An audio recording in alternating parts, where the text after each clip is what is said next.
आज हम इस चैप्टर का सेकंड पार्ट कंप्लीट करने की कोशिश करेंगे और आज हम बात करेंगे लॉस ऑफ प्रॉफिट की। एग्जाम में इस टॉपिक से फ्रीक्वेंटली क्वेश्चन आता है और स्टूडेंट जनरली इसको प्रोसीजर से याद करने की कोशिश करते हैं, जबकि ऐसी कोई बात नहीं है।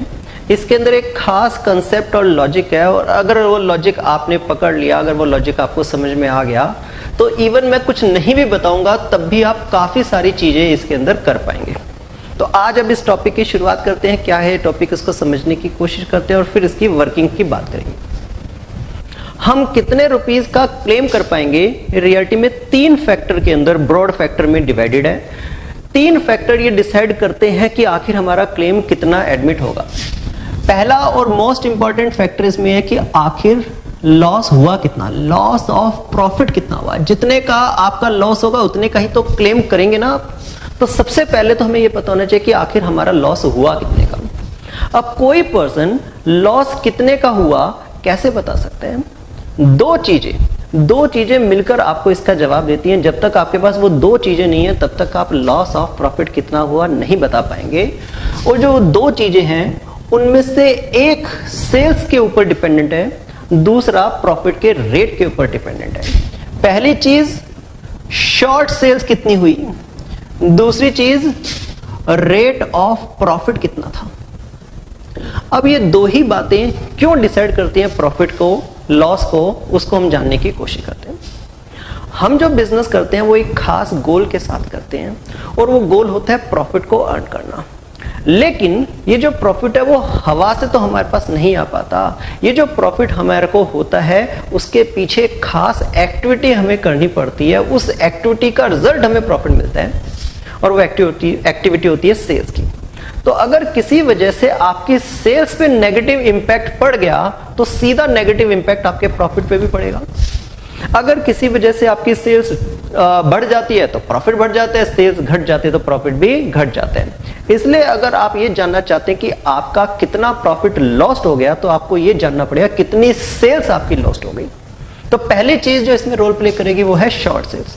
एग्जाम्पल अगर मैं लूं तो उससे मैं कहता हूं कि मैं एक बिजनेस कर रहा हूं जिसमें हर महीने 5 लाख रुपए की सेल मैं कर लेता हूं, हर महीने 5 लाख रुपए की सेल। बट इस बार एक एक्सीडेंट की वजह से मैं 5 लाख रुपए की सेल नहीं कर पाया, मैं सेल्स कर पाया सिर्फ ₹1 लाख रुपए की। तो यहां पर उस एक्सीडेंट का मेरे ऊपर कितना नेगेटिव इंपैक्ट पड़ा, उस एक्सीडेंट का मेरे ऊपर 4 लाख रुपए की सेल्स पे नेगेटिव इंपैक्ट पड़ गया। कहां 5 लाख रुपए की सेल हो रही थी और कहां केवल 1 लाख रुपए की सेल हुई। तो मेरा जो लॉस हुआ होगा वो जो 4 लाख रुपए की सेल्स मैंने गंवा दी उसके ऊपर हुआ होगा। और ये बात तो सबको पता है कि सेल्स जो हम करते हैं उसी के ऊपर प्रॉफिट होता है, इसीलिए ये इंपॉर्टेंट रोल प्ले करेगा। लेकिन जो प्रॉफिट होता है वो इस बात पे डिपेंड होता है कि आखिर हम प्रॉफिट कमाते किस रेट से, हमारे में प्रॉफिट कमाने की पावर कितनी है। हम 10% प्रॉफिट कमाते हैं कि 20% प्रॉफिट कमाते हैं, यही तो टोटल प्रॉफिट को डिसाइड करेगा।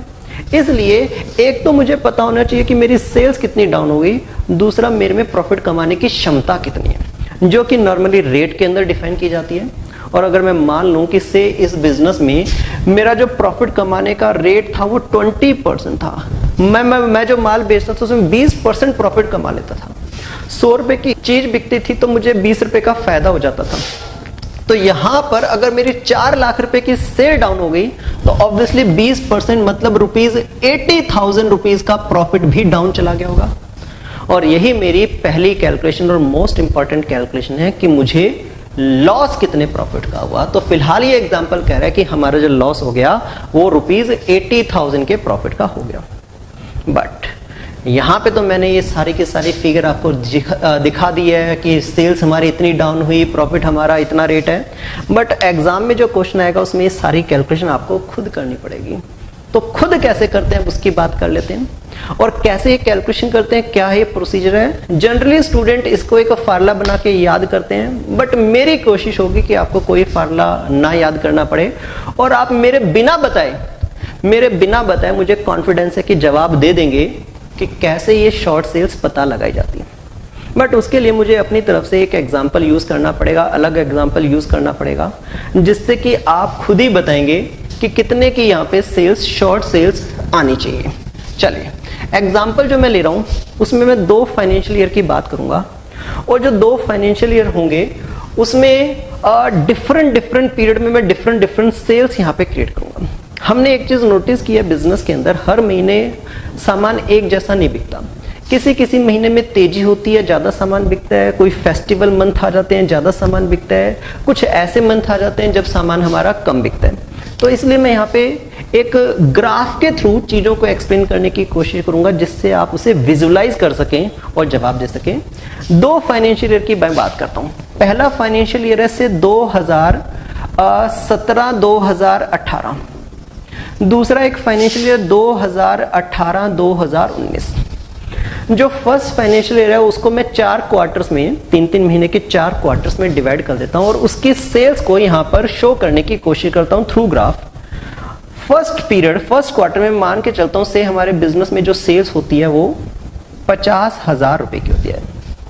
दूसरा जो क्वार्टर है वो थोड़ा तेजी वाला क्वार्टर था, उसमें हमारी सेल बढ़ जाती है और हमारी सेल बढ़कर हो जाती है 80,000 रुपए।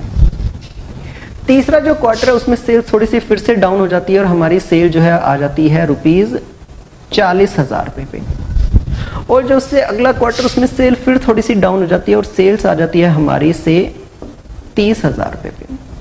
यहां पर जाकर हमारा एक जो ईयर है, फाइनेंशियल ईयर है, वो एंड हो जाता है। यहां पर एंड हो गया हमारा फर्स्ट फाइनेंशियल ईयर और उसके फौरन बाद एक अगला साल शुरू हो गया 2018-2019।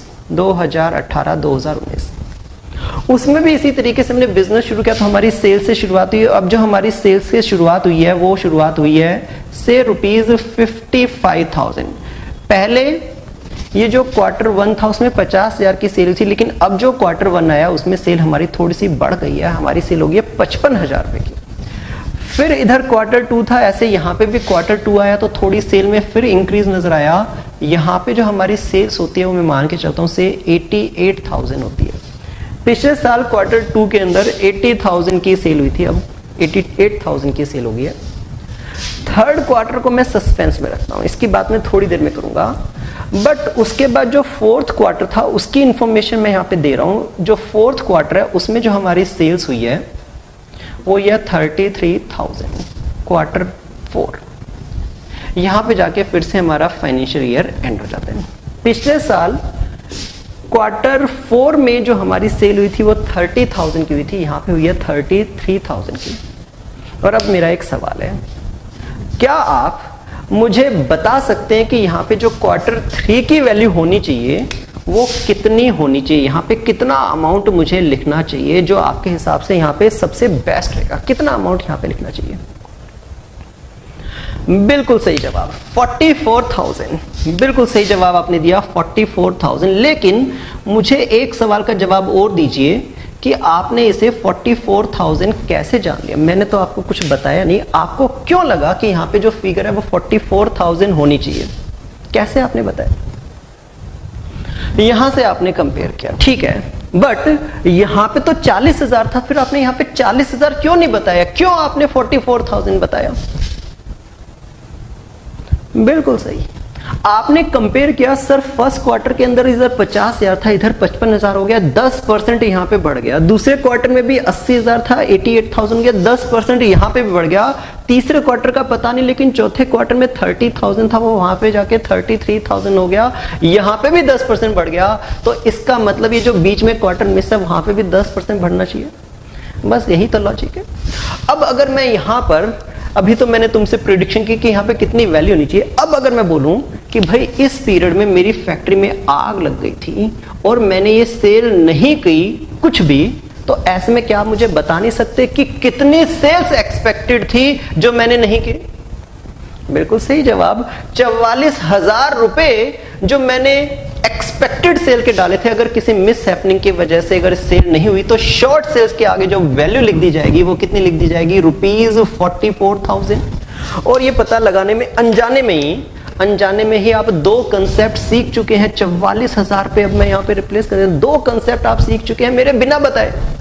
नंबर 1 कंसेप्ट कि अगर हमारे को किसी एबनॉर्मल पीरियड की या लॉस पीरियड की सेल्स का नहीं पता तो पास्ट जो पीरियड की सेल्स है उससे उसके बारे में वैल्यू प्रिडिक्ट की जा सकती है।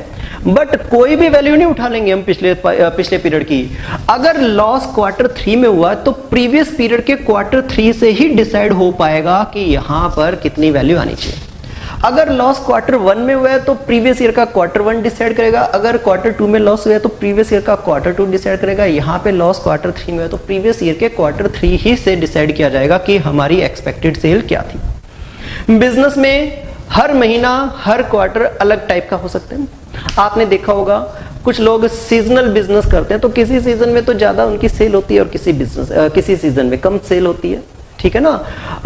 जैसे मैं कहता हूं कि से ऊनी कपड़ों का मेरा बिजनेस है तो सर्दियां जब होंगी तो सेल बढ़ जाएगी और गर्मियां होंगी तो सेल मेरी गिर जाएगी। इसलिए आप ऐसे कोई भी फिगर नहीं उठा सकते, आपको कॉरस्पॉन्डिंग पीरियड की ही फिगर से ही डिसाइड करना पड़ेगा कि हमारी फ्यूचर की एक्सपेक्टेड सेल क्या होगी।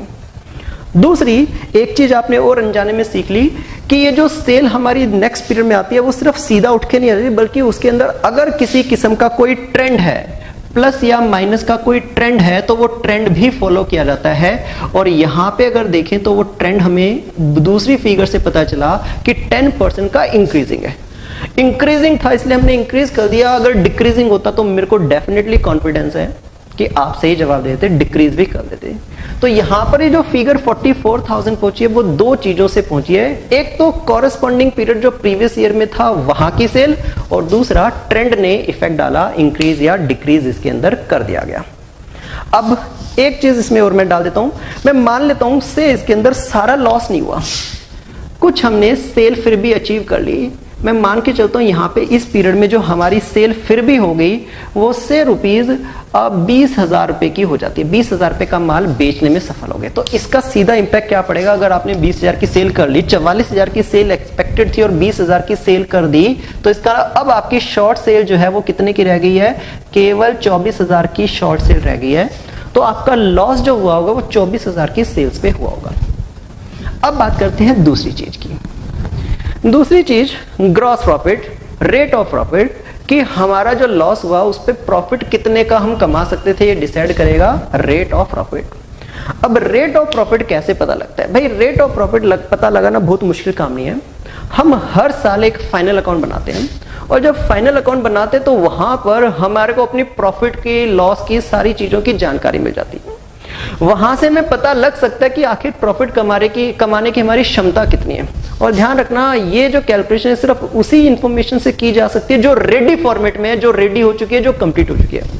अभी हमारा करंट फाइनेंशियल ईयर ना तो नॉर्मल है, अब नॉर्मल फैक्टर इसके अंदर आ गया है, और ना ही ये रेडी है। हम ये जो प्रेडिक्शन करते हैं वो किसी पास्ट ईयर की रेडी इंफॉर्मेशन से करते हैं, और हमें पता है कि जब ये फाइनेंशियल ईयर हमारा खत्म हुआ होगा 2017-18, तो हमने यहाँ पे क्या बनाए होंगे, फाइनल अकाउंट्स जरूर बनाए होंगे। और जब फाइनल अकाउंट बनाए होंगे तो वहां पर हमें अपने इनकम, एक्सपेंस, प्रॉफिट, लॉस सबकी जानकारी मिल गई होगी। तो ये जो लास्ट फाइनेंशियल ईयर है, इसी से हमने फ्यूचर की सेल्स का प्रेडिक्शन किया और इसी से हम अपने प्रॉफिट के रेट का प्रेडिक्शन कर सकते हैं। अब कैसे किया जाता है रेट का प्रेडिक्शन, उसकी बात कर लेते हैं। इसके लिए सबसे पहले आपको देखना पड़ेगा कि पिछले साल आपकी टोटल सेल हुई कितनी थी, जो कि पिछले साल का फाइनल अकाउंट हमें बता देगा। अगर मैं यहाँ पे सेल्स की बात करूं, 2017-2018 की कैलकुलेशन कर रहे हैं हम, जो हमारी सेल्स हुई थी वो हुई थी 50,000, 80,000, 1,30,000, फिर 40,000 और फिर 30,000, सबको ऐड करें तो 2 लाख रुपए की। 2 लाख रुपए के सेल पे सबसे पहले हमने डायरेक्ट एक्सपेंस माइनस किए होंगे और हमारे पास इससे आया होगा ग्रॉस प्रॉफिट। मैं अज्यूम कर लेता हूं कि से हमारा यहां पे जो ग्रॉस प्रॉफिट आया वो रुपीज 60,000 आ गया, लेकिन हमारा ग्रॉस प्रॉफिट और फाइनल प्रॉफिट नहीं होता, उसके बाद हमें और एक्सपेंस माइनस करने पड़ते हैं, इनडायरेक्ट एक्सपेंस माइनस करने पड़ते हैं। तो इसके बाद इसमें आ जाते हैं इनडायरेक्ट एक्सपेंस। ये इनडायरेक्ट एक्सपेंस वैसे 2 टाइप के हो सकते हैं, फिक्स भी हो सकते हैं, वेरिएबल भी हो सकते हैं, बट अभी मुझे आपको एक कंसेप्ट समझाना है, इसलिए मैं सिर्फ एक ही टाइप के एक्सपेंस यहाँ पे मान के चल रहा हूँ कि केवल फिक्स एक्सपेंस हैं, जिनको हम अकाउंट्स के अंदर यहाँ पर स्टैंडिंग एक्सपेंस भी बोल सकते हैं, स्टैंडिंग चार्जेस भी बोल सकते हैं। क्या होते हैं इसमें, ऐसा कोई भी खर्चा जो आपके ऊपर बंधा हुआ है और होके रहेगा, जिससे आप बच नहीं सकते, वो सब स्टैंडिंग चार्जेस होते हैं। जैसे फॉर एग्जाम्पल हमने जो फैक्ट्री है वो रेंट पे ले रखी है, तो रेंट आपको देना पड़ेगा चाहे आपको काम मिले या ना मिले, फिक्स चार्जेस। आपने कोई लोन ले रखा है, अब लोन ले रखा है तो उस पर इंटरेस्ट देना पड़ेगा, चाहे आपको काम मिले या ना मिले, आप प्रॉफिट कमा पाए या ना कमा पाए, आपको ब्याज तो भरना पड़ेगा, फिक्स चार्जेस। आपने मैनेजर और कुछ परमानेंट स्टाफ रखा हुआ है, अब काम चाहे कम हो चाहे काम ज्यादा हो, आपको उस परमानेंट स्टाफ को तो सैलरी देनी पड़ेगी, फिक्स चार्जेस। तो हमारे जो फिक्स चार्जेस होते हैं, मैं फिलहाल केवल उन्हीं की बात करता हूं जो कि है से ₹40,000, 40,000 रुपए के हमारे फिक्स चार्जेस हैं। और अगर इनको लेस कर दिया जाए तो हमारा यहाँ पे नेट प्रॉफिट आ जाएगा, और जो नेट प्रॉफिट आ जाएगा वो आ जाएगा ₹20,000।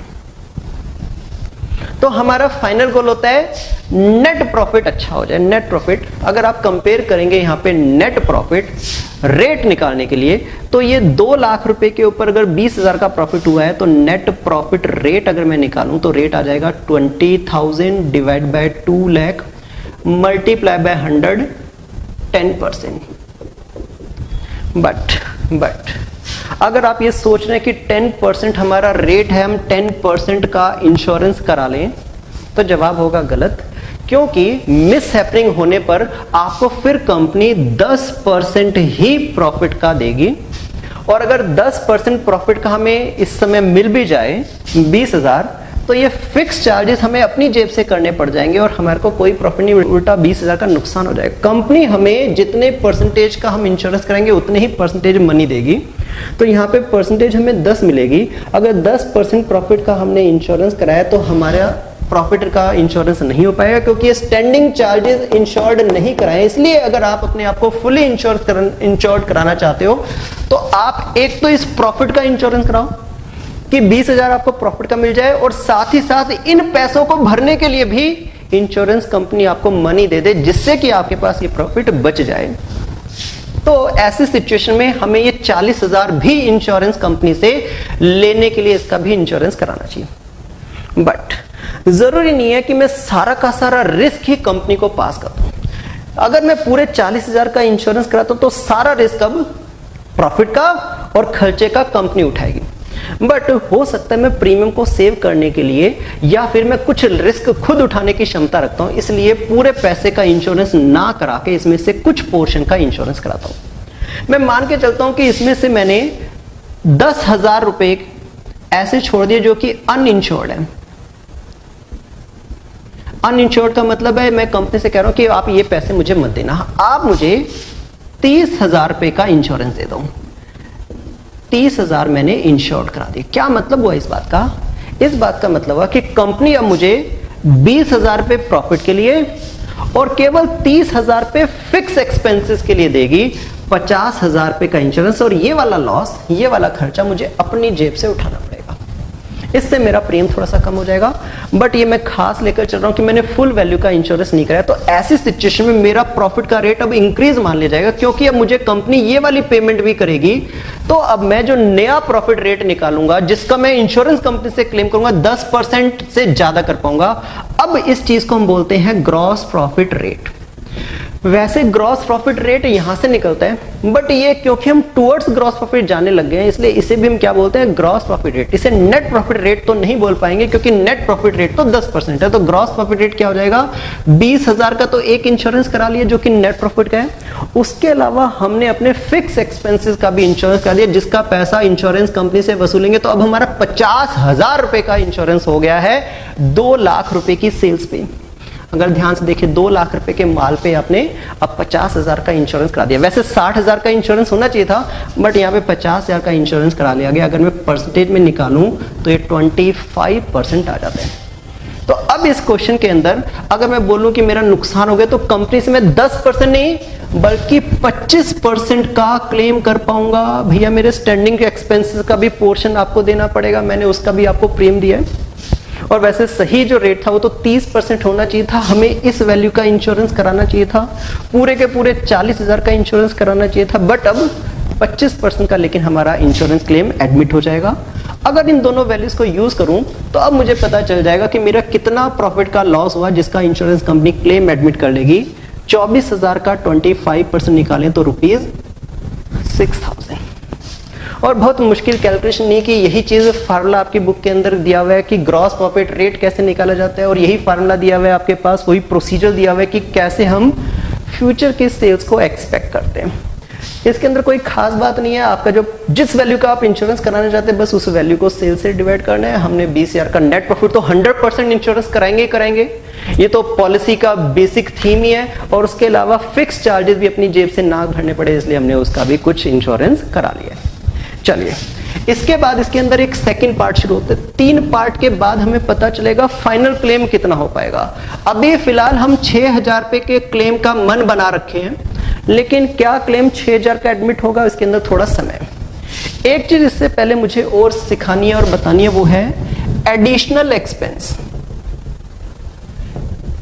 कभी कभी हम बिजनेस में इस एक्सीडेंट के कारण कुछ एडिशनल एक्सपेंस करने के लिए मजबूर हो जाते हैं, और अब सवाल उठता है कि क्या वो एडिशनल एक्सपेंस जो हमने खर्च किया उसका पैसा कंपनी हमें पे करेगी या नहीं करेगी। इस चीज को ऐसे समझें कि अभी जो मैंने एग्जांपल लिया था उसके अंदर मैंने माना था कि मेरी सेल इस पीरियड में 44,000 की एक्सपेक्टेड है, बट आग लग गई, चोरी हो गई, नुकसान हो गया, एक्सीडेंट हो गया, कुछ हो गया जिसकी वजह से मैं वो 44,000 की सेल्स नहीं कर पाया। एग्जाम्पल से आग लग गई और मैं वहां पे अब बिजनेस नहीं कर सकता, इसलिए मुझे एक पड़ोस की खाली दुकान किराए पे लेनी पड़ी और वहां मुझे 20,000 रुपए की सेल करने का मौका मिला, लेकिन उसके लिए मुझे किराया देना पड़ा। यहाँ पे देख रहे हो, मैंने यहाँ पे नोटिस कर रहे हो कि मैंने 20,000 रुपए की सेल्स की एंट्री डाल दी थी, बट ये 20,000 की सेल्स करने के लिए मुझे वो मकान, वो दुकान जो है वो किराए पे लेनी पड़ी और वहां पर मुझे कुछ किराया देना पड़ा। जो मुझे किराया वहां पे देना पड़ा से ₹5,000 रुपए का किराया देना पड़ा। तो अब सवाल ये उठता है कि ये जो 5,000 रुपए का एक्स्ट्रा एक्सपेंस हो गया, वो पैसे मुझे मिलेंगे या नहीं मिलेंगे। तो इसका डिसीजन कि ये पैसे मिलेंगे या नहीं मिलेंगे, ये 3 बातों के ऊपर डिपेंडेंट है। 3 बातें बताएंगे कि एक्सपेंस मिलेंगे आपको या नहीं मिलेंगे। पहली बात तो आपसे से ये पूछा जाएगा कि भैया तुम्हारा खर्चा कितना हुआ, एक्चुअल एक्सपेंस कितना हुआ। एक्सपेंस है ₹5,000। दूसरी चीज जो इसमें इंपॉर्टेंट रोल प्ले करेगी वो ये प्ले करेगी कि आखिर इस खर्चा करके उससे आपने सेविंग कितनी की। बहुत इंपॉर्टेंट है कि जो आप पैसा खर्च कर रहे हैं उसका वर्थ होना चाहिए।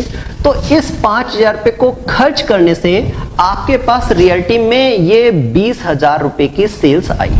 ये फिगर मैं थोड़ी सी चेंज कर देता हूं, ये फिगर मैं मान के चलता हूं कि से ₹4,000 रुपए हमने 4,000 रुपए का खर्चा किया और 4,000 रुपए का खर्च करने के कारण ये 20,000 रुपए की हमारे पास सेल्स आ पाई। तो इस खर्चे का वर्थ है या नहीं है, ये बताएगा कि इसके ऊपर ग्रॉस प्रॉफिट जो सेल्स हमने अचीव की उस पर कितना प्रॉफिट हमें हुआ। तो इस 4,000 रुपए का खर्चा करके हमने 20,000 रुपए की सेल की और 20,000 पे 25% प्रॉफिट आना चाहिए, मतलब 5,000 रुपए आना चाहिए। तो कोई भी बता देगा कि ये खर्चा करना वर्थफुल रहा, क्योंकि हमने उस खर्चे से 5,000 रुपए कमाए और उसके अंदर गवाए कितने, 4,000। तो ये वर्थफुल रहा। अगर ये खर्चा वर्थफुल है तो आपको कंपनी उसका बेनिफिट देगी। बट एक काम इसमें भी और करना है जो कि फाइनल डिसाइड करेगा कि ये पूरा खर्चा एडमिट हो जाएगा या इसका पूरा खर्चा एडमिट नहीं होगा। ये इस बात से डिसाइड किया जाएगा कि आपने इंश्योरेंस में सभी खर्चों का इंश्योरेंस कराया था या बात हुई थी कि कुछ खर्चा आप खुद झेल लेंगे। अगर इस एग्जाम्पल के अंदर आप देख के चलें तो आपको पता चलेगा कि हमारा टोटल खर्चा 40,000 रुपए का था, बट हमने इंश्योरेंस कंपनी से 40,000 का इंश्योरेंस नहीं कराया था। हमने जो इंश्योरेंस कराया था वो 30,000 का इंश्योरेंस कराया था। हमने अपने आप को फुल्ली सिक्योर नहीं करा रखा। बात हो गई थी कि कुछ पोर्शन एक्सपेंस का, कुछ पोर्शन लॉस का बिजनेसमैन खुद बियर करेगा। तो जब ये बात हो गई थी तो बात यहाँ पे लागू भी की जाएगी, वो है प्रोपोर्शनेट एक्सपेंस। वो कहेंगे जी हम आपको पूरा एक्सपेंस तभी देंगे जब आप फुली अपने आप को इंश्योर कराओगे। आपने अपने आप को फुली इंश्योर्ड ही नहीं कराया तो आपको क्लेम भी फुल अमाउंट का नहीं मिलेगा। आपका जो खर्चा हुआ है ₹4,000 हम उसे प्रोपोर्शनेट कर देंगे। कैसे प्रोपोर्शनेट कर देंगे भाई, टोटल इंश्योरेंस आपने कितनी वैल्यू का उठाया। आपने जो इंश्योरेंस कराया इस 2 लाख रुपए की सेल में आपने ये 50,000 रुपए की वैल्यू का इंश्योरेंस कराया, 50,000 रुपीज। जबकि आपके लिए सही इंश्योरेंस कितनी वैल्यू का होना चाहिए था, इसमें ये 10,000 रुपए और होना चाहिए था, 60,000 रुपए का इंश्योरेंस होना चाहिए था। इसलिए डिवाइड कर देंगे वो 60,000 रुपए से और उसके बाद वो बताएंगे भैया कुछ खर्चा तो आपको खुद उठाना पड़ेगा। और 4,000 के साथ अगर मैं इसको अप्लाई करूं, मल्टीप्लाई बाय 5 और डिवाइड बाय 6 कर दूं तो वैल्यू आ रही है ₹3,333। 4,000 पूरे आपको इंश्योरेंस कंपनी क्यों देगी जब आपने पहले ही बात कर ली थी कुछ लॉस खुद उठाएंगे। तो इन तीनों में से जो सबसे स्मॉलेस्ट वैल्यू होगी वो आपकी एडमिट करने के लिए एलिजिबल हो जाएगी। तो यहाँ पे 3,333 रुपए जो सबसे लीस्ट वैल्यू है वो आपकी एडमिट के क्लेम के लिए एडमिट होने के लिए एलिजिबल हो पाएगी। लास्ट और आखिरी चीज जिसकी हमें जरूरत पड़ेगी वो ये कि क्या हमारा पूरा लॉस का क्लेम एडमिट हो जाएगा। क्लेम एडमिटेड, क्या पूरी वैल्यू का क्लेम एडमिट हो जाएगा। अभी फिलहाल हमें लग रहा है कि हमारा जो लॉस हुआ है वो 6,000 का तो एक हो गया है और दूसरा 3,333 मतलब 9,333 का हमारा टोटल लॉस या एक्सपेंस हो गए हैं। क्या पूरा का पूरा क्लेम एडमिट हो जाएगा या फिर पूरा क्लेम एडमिट नहीं होगा, ये इस बात पे डिपेंड करता है फिर से कि आपने इंश्योरेंस पूरी वैल्यू का कराया था या कम वैल्यू का कराया था। अगर आपने इंश्योरेंस पूरी वैल्यू का कराया था तो पूरा क्लेम एडमिट हो जाएगा। अगर आपने पूरी वैल्यू का इंश्योरेंस नहीं कराया तो कुछ ना कुछ तो लॉस आपको खुद बियर करना पड़ेगा।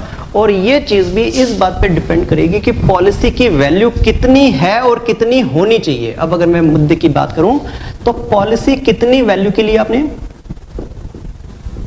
और पॉलिसी होनी कितने की थी, पॉलिसी नीडेड, इन दोनों से पता चलेगा। अब मैं यहां पे अज्यूम कर लेता हूं कि इससे हमने एक जो पॉलिसी ली है यहां पर वो ₹40,000 की ली है। हमने बोला कि हमारा 40,000 रुपए का बीमा कर दो। अब ये चेक करना होगा कि पॉलिसी क्या 40,000 रुपए की लेना सफिशिएंट होता। एक चीज ये डिसाइड करेगी, एक वर्किंग से पता चलेगा कि ये सफिशिएंट है या नहीं, वो ये कि आपकी लॉस तक कितने की सेल हो चुकी है और फ्यूचर में कितने के प्रॉफिट की एक्सपेक्टेशन थी।